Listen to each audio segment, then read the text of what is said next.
Hi, good morning guys, or good morning night. Well, this is Johnny the Bagger again. I just changed my name to JDB Comments.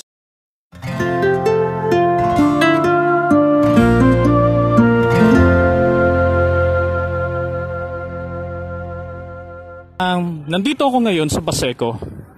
Okay, Baseco Compound or Baseco Beach. Grabe. Etong nasa harapan ko ay yung mga bricks, yung flooring. No, nire-repaint nila. So madaling salita, pinapaganda. And then itong mga ilaw. Right, so may mga wirings na rin. So ibig sabihin, masaya na rito, lalo na sa gabi. Kasi nga, maliwanag na. And then, na-restore nila yung lugar eh. That's what I see here. They restored the place. Ayan.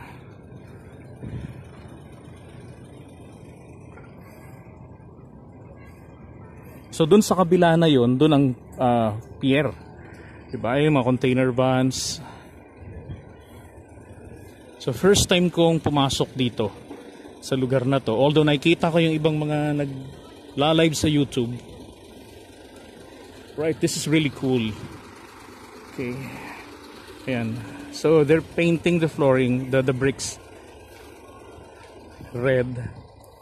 And then yung lumang upuan, the old bench, still there. So i-repaint din yan. Nice. Then may mga puno na nakatanim. So konting pamumulaklak na lang, konting dilig-dilig na lang yan ng panahon. Wow, I think ano to? Parang sampalok ito na itsura ng dahon pero magaganda bulaklak nito.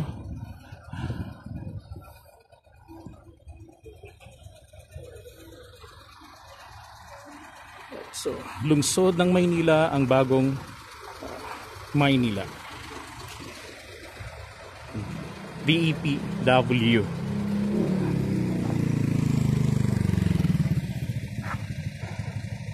Alright, so ito yung isa sa ginagamit nila noon sa Manila Bay, sa Baywalk, sa pagdidredging. Ito. Tsaka itong Watermaster. Itong Watermaster, multifunctional ito.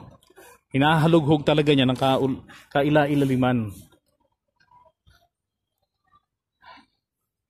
So yan, floating ito, yung Watermaster.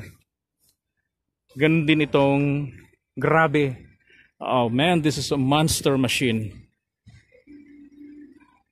Ayan, meron siyang propeller. So design talaga siya para sa tubig. So grabe. And then, dito naman sa pwesto na to, nandito naman yung bakawan.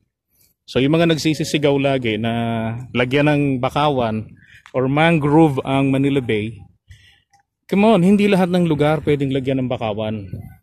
Siyempre, kailangan niya ng medyo may lupa-lupa. O, katulad nito. O, itong mangrove sanctuary.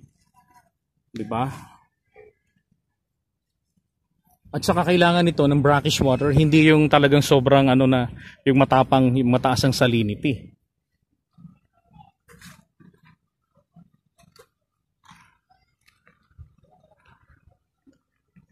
Alright, ito si Tipaklong dati, itong Watermaster na to eh.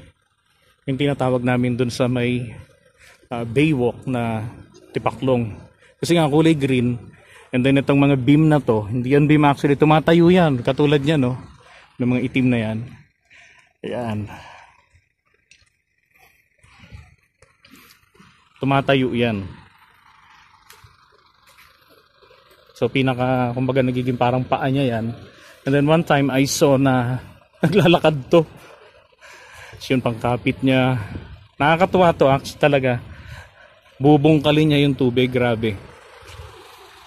Right? So, I can't imagine once the project is done, how this place will look like. This will look amazing. I like the lights. So, yung mga poste na yan sa pinaka-parke nila. Ganda.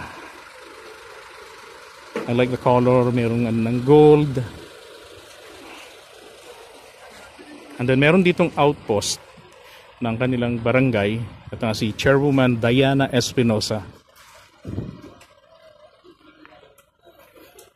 So mamaya, we'll go there. Right, so stop for now. Oh man, this is really cool. This is Baseco. Andito ako ngayon sa may Baseco Beach. Alright, so ito, tabing dagat. Grabe, para ka lang nasa probinsya. Malinis, ang makikita mo lang na dumi, yung usual na dumi ng dagat. Which is, etong walang kamatayang mga water hyacinth. And aside from water hyacinth, wala na akong nakikita pa na ibang mga basura dito. Siyempre dahil na rin sa laging alagang-alaga ito ng mga tauhan ng Manila City Hall ng DPS. Yan yung Mandaragat o Mandaragit DPS. Diba? So, yan lang. Ito mga water lilies ay nakalusot lang dito. Dito kasi yung yung alban tawag sa area na to. Dito na yung dyan sa may kita yung mga orange na yan na yung pier. So dito na nagsasanid yung tubig galing Pasig River papunta dito sa Manila Bay. Ayan. So dito brackish water ito. Pero ganun pa man, alam naman natin gaano kalala ang pollution dyan sa may Pasig River. But look at the water. Diba? Ang linaw ng tubig. So sinong hindi maeengganyo na mag-swimming dito? Diba? And doon banda, meron namang mga nangingisda. And nakikita nyo naman din sa mga videos sa Facebook, YouTube ng mga private citizens na nakakapangisda sila dyan. Naglalambat, namimingwit. O, diba? Saan ka pa? Kaya Tondo, Baseco Compound, be proud. Be proud of your mayor. Be proud of your place. Aalagaan nyo na lang to. This place has been neglected for a long time. For the longest period of time, nag-iitong tambakan ng basura. Hindi magandang kwento, hindi magandang balita. Pero sa itsura nito ngayon na malinis, man, I'm telling you, parang buhay yan. Hindi laging permanente. Hindi permanenteng nasa masalimuot na sitwasyon. Diba? Ngayon, ang ganda ng ayos itong Baseco Beach na to. Tignan nyo, ang daming mga seashells. Kukuha ko ng ilan. Gagawin kong mga souvenirs sa bahay. Ito. Have tayo something unique. Okay, this one.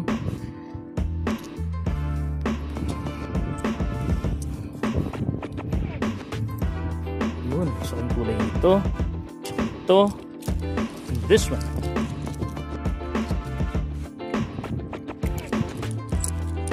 Gawin ko sila mga souvenirs. At makikita nyo rin sila sa mga upcoming vlogs ko. Ayan, so may mga crabs na rin dito ha. May mga butas. Bago pa lang, oh, ibang kulay ng buhangin. Look at that.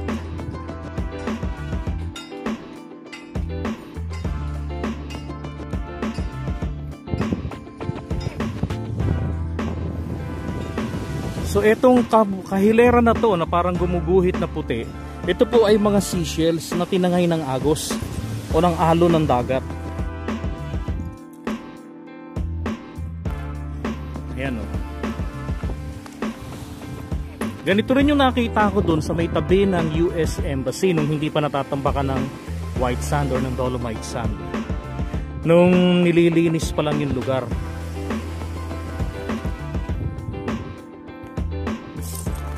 Merong bahay ng golden crow. Daming laman.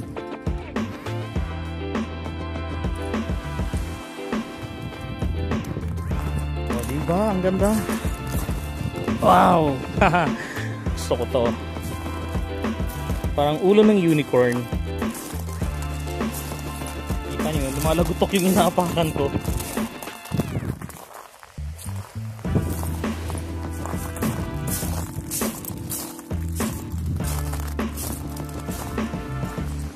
So iniwan ko lang yung bike dun saglit.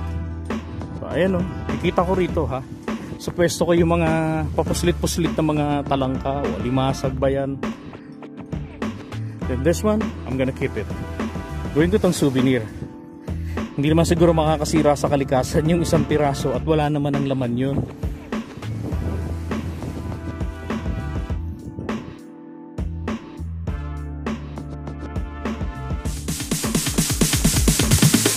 Sorry, it's DJ.